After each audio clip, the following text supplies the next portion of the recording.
Hello YouTube, Ready Reptiles here with another video, and in today's video I'm going to be talking about why it is super important to feed your animals and your tortoises, such as Sulcata tortoises and other grassland species, a main diet of hay. So in this video I'm going to talk about that, what you guys need to understand, so let's get started.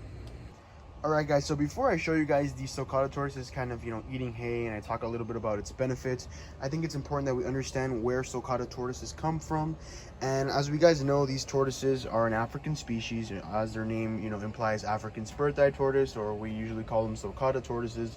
And what this means is that where they come from in Africa is the Sahel part of it, and this Sahelian range where the Sulcata comes from is filled with tons of dry grasses, that contain high fiber, and that's pretty much what they spend doing the entire day. So why feed grasses? Why feed certain hays and kind of stay away from obviously fruit and stay away from lots of produce?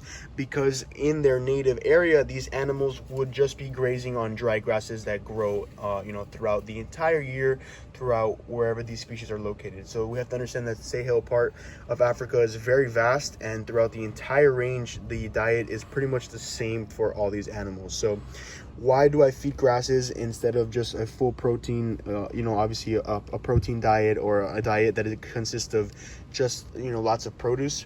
While feeding produce isn't bad, we have to understand that, obviously produce contains a lot more nutrients than what these tortoises would be naturally eating. And by feeding them so much amounts of it, we can really mess up their diets. And they can obviously get lots of metabolic bone disease. They can either contract lots of intense pyramiding, and obviously they are going to be intaking a lot more than what they can digest. So by feeding them grasses and hays, it's important that we throw that in their diet, because it's what they would be doing in their native range, in their natural habitat. And also grasses and hays contain higher fiber, which is what you want to feed grassland species. Alright guys, so right here I have my Home Depot bucket full of a mixture of orchard grass and alfalfa hay. This is pretty much what I like to feed as a staple here.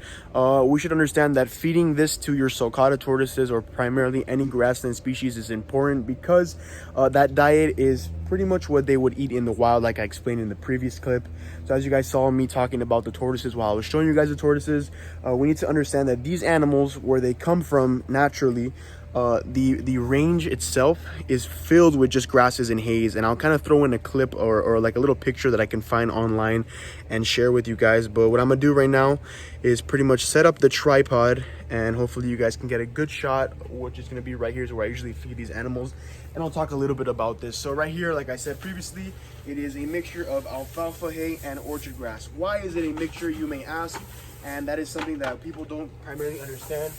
We can't just feed any hay or any grass to these tortoises, because it can be harmful in certain ways. Because if we just feed primarily alfalfa hay, or just alfalfa hay, or like for example just primarily Timothy grass, it's not going to be the best for these animals, because alfalfa hay is higher in protein. Although it is pretty much safer for the animal, we want to avoid stuff that is higher in protein. Obviously we want to go with that higher in fiber route. Now when you're feeding a grassland species, high fiber is the key, so that's why I mix it with orchard grass or orchard hay. You can also do Bermuda grass. Timothy hay is good. And then you kind of throw in a little bit of alfalfa, just to kind of get a little bit more protein and a little bit of nutrients. So that's the difference between traditional hays and grasses. Like I said here, this is primarily orchard grass, which is what I recommend 100%. As you guys see, they are starting to, pick at it slowly. And it's not the easiest thing to feed to these guys, because primarily a lot of these animals, when you get them as adults or people raise them as youngins, we don't consider this, that their diet is primarily just hays and grasses. So when you are getting a baby tortoise, or when you are raising one up, it's important to, try to get it to eat grasses its entire life. It should make up about 85% of their natural diet. And that is very important to, obviously, be feeding out, because it's going to keep them healthy, it's going to keep them happy, and it's it's giving them what they need and what they deserve, not just feeding what is convenient to you when you go out and purchase stuff. So although I do feed produce as well, because we want to mix and match, and it's just pretty much completing the diet completely. So along with the hays, I throw in obviously you've seen me feed what's it called, like different pre-made diets, like Missouri, like tortoise diets that are made. And also those have to be careful as well, because they're packed with nutrients as well. But by just feeding primarily hays and grasses, about every day or every other day, just to really make sure that they have that appetite going. They will pick it, as you guys can see. They are eating it, and that's very important. So in the next clip, we'll show some B-roll shots of this, talk a little bit more about the benefits, and then, you know, pretty much wrap up the video.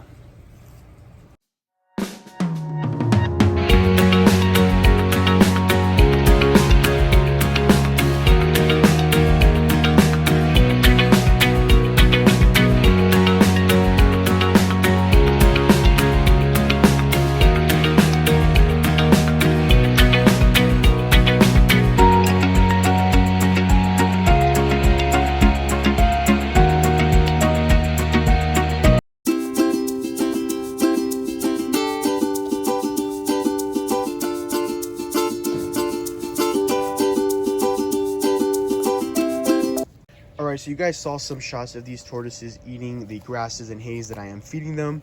Like I said previously, this should be 85% of their diet here in captivity, because it would be pretty much almost 100% of what they would be eating in their native range. That being said, the occasional produce treat is great. Like I said before, we don't want to overfeed that as well, because it has higher nutrients, and obviously it's too much nutrients for these animals is harder to digest, because it's not a natural thing that they would, you know, encounter in their natural habitat. And you know, occasionally, I assume in their native range, these animals would find fruit trees in the seasonal era of those fruit trees. And if they do encounter a fruit that has fallen from the tree in their natural habitat, I'm pretty much sure they would take the opportunity and eat that. Why would they do that? One, because they are scavengers, and they, you know, really want to eat as much as they can and whatever they can find when it is available. And probably they would use it as a source of hydration as well, like I've explained in my previous YouTube videos.